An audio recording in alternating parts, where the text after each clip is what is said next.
This series is not a tale of logic and reason. It is a descent into shadows, secrets, and the crimes that refuse to die. We will uncover the forgotten roots of crime fiction, haunted mansions, unreliable confessions, spectral witnesses, and guilty minds fractured by mirrors and blood. And through this, we will explore how fear, guilt, madness, and supernatural shaped the genre we believed we understood. This is the archive of the repressed. Welcome to Gothic Evidence, Dark Inheritance, a world where justice limps behind secrets, where madness wears a velvet coat, and the blood on the floor tells stories older than law or even time. Today you have walked into something different. It is a descent, a quiet spiral into shadows, secrets, crimes. Today we discuss folklore as criminal motive in Gothic crime fiction, murder by mythology. Tonight we speak not of forensic reports or DNA, but of incense and ancestral voices. We speak not of fingerprints, but of footsteps no one else can hear. This is a place where guilt wears a veil and murder borrows the face of myth. Let us begin where most crimes don't, not with a motive, but with a myth. In the worlds we are about to enter, it is not greed or passion that kills, but ritual, remembrance, and the whisper of something older. We turn first to The Dancer from Khiva, a book that insists on being called memoir but reads like a ghost confession. Written by Bibish, a woman from Uzbekistan, it is the brutal, heartbreaking, quietly horrifying account of a life carved by tradition, shame, and secrecy. Now you might ask, where is the murder? But that is the trick. In Gothic crime fiction, not all corpses lives in grave. Some lie in memory, some walk. The story begins in silence. A village bound by unspoken codes, a girl who dances in secret, and a culture where purity is policed by knives. When Bibish is assaulted, the crime is not treated as violence against her, but as a stain upon the household. Her silence is demanded not by law, but by folklore. Afterwards, no one looked at me directly. It was as if I had become air, or worse, something cursed, she writes. And that word, cursed, is not a metaphor. In many parts of Central Asia, particularly in rural Uzbekistan, the notion of shame becomes entangled with the supernatural. A girl who breaks purity is not just dishonored, she begins ruin. She carries a metaphysical taint. Her body becomes a kind of dangerous object marked for isolation or eradication. The crime then is doubled, and this is the original act of violence. And there is the response, the effort to restore mythical balance. In folklore terms, the stain must be wiped clean, not for the girl's sake, but for the soil, the ancestors, the family name. And this is how ritual becomes a motive. This is how mythology becomes a murder weapon. And here, the Gothic element reveals itself, not in castles or cobwebs, but in repression. The girl survives, but she walks, as many Gothic heroines do, through a world that treats her presence as spectral. She is punished not for what she did, but what was done to her. This, I argue, is not a survival memoir. It is a crime novel. Only the killer is collective. The motive is myth. And the blood is still visible, just not on the ground, on the page. From the deserts of Khiva, let us shift continents to the spectral jungles and colonial afterglow of The Ghost Bride by Yang Zi Chu. Now here, the murder is literal, but its reasons are anything but. Set in 1980s, colonial Malaya, The Ghost Bride presents a haunting proposition. What if a wealthy family wants to marry you to the dead son? Not symbolically, not poetically, but as an actual ghost marriage.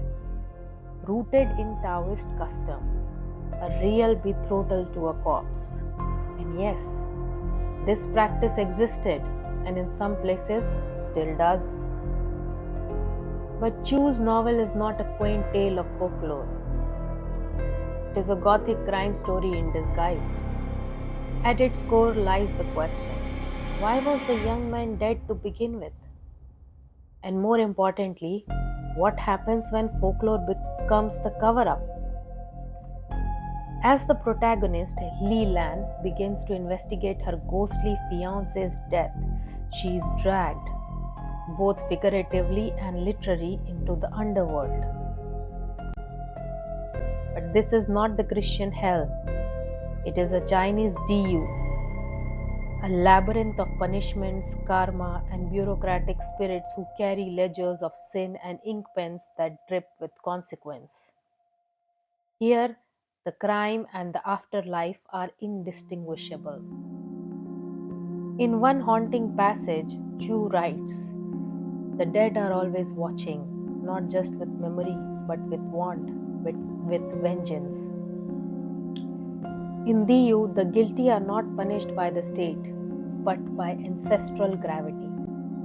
There is no jury, there are judges, but they are gods, ancestors, monks, ministers of the dead, and the records they keep are incorruptible. Murder becomes a matter of metaphysics.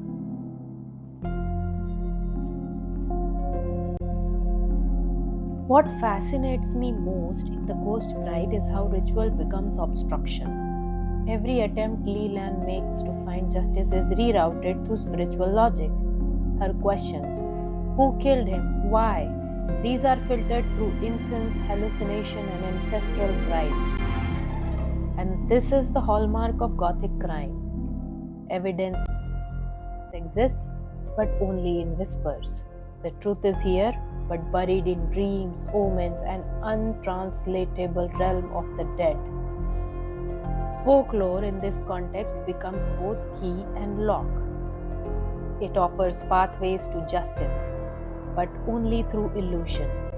If you seek truth in these stories, you must walk through the shadow realm, through myth, through madness, through memory. This then is the unspoken challenge of murder by mythology.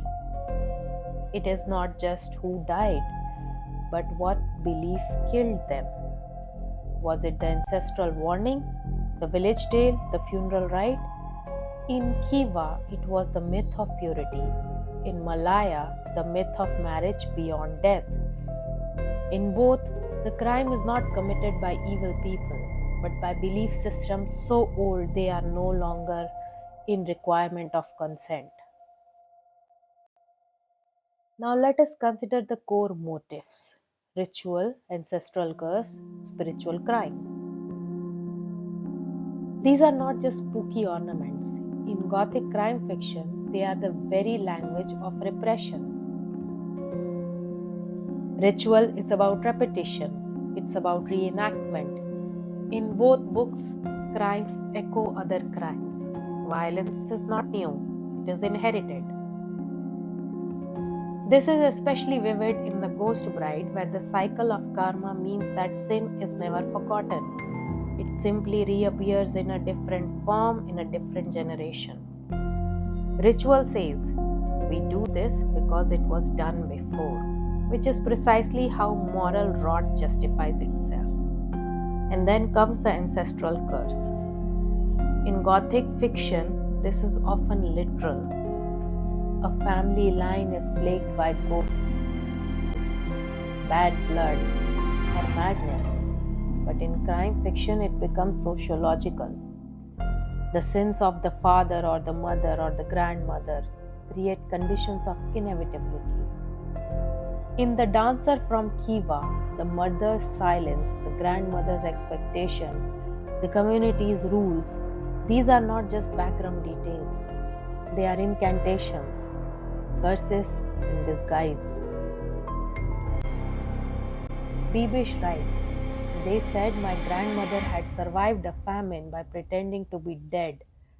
I sometimes wondered if I had done the same thing, if I was still pretending." The curse then is not supernatural, it is historical. It is what happens when silence becomes hereditary. Finally, spiritual crime. And this is the most difficult to define. It is most crucial to our exploration to Gothic crime fiction. Spiritual crime is not about breaking laws, it is about breaking harmony. The kind of crime that disturbs the soul, not the system. That cannot be punished in court because the court doesn't speak that language. In The Ghost Bride, when Lee Lan uncovers the truth of her ghost husband's death, she realizes justice cannot be handed down by any human authority. It must be balanced in the afterlife, through her own journey, through negotiation with the dead. This is what makes Gothic crime different from procedural crime. In procedural crime, you gather clues and arrive at resolution. In Gothic crime, you gather hauntings and you arrive at an understanding. And sometimes that understanding is worse than ignorance.